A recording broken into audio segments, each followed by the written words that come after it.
d'Arche, il s'agit nécessairement de la réhabiliter. On ne peut pas vouloir faire du tourisme la pierre angulaire du développement de la ville et de l'agglomération et en même temps laisser la place dans cet état. Donc on peut imaginer qu'elle soit différente. La ville est pauvre, l'agglomération reste avec ses difficultés, est pauvre parce qu'elle a peu d'entreprises.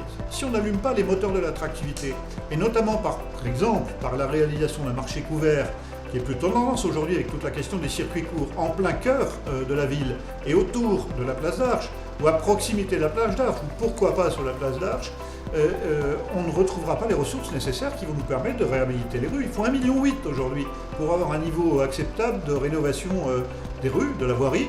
On est à un niveau d'1 million, il a légèrement progressé, certes, avec la piscine dont on s'est allégé, puisqu'elle a été transférée à l'intercommunalité, mais ça n'est pas encore suffisant pour relever le défi.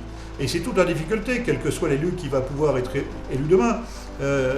Comment on crée de la richesse sur la ville, comment on crée les conditions de l'attractivité, par exemple avec l'attractivité du marché, ce sont des vrais sujets, parce qu'il y a plus de monde pour se préoccuper des dépenses que se préoccuper des ressources.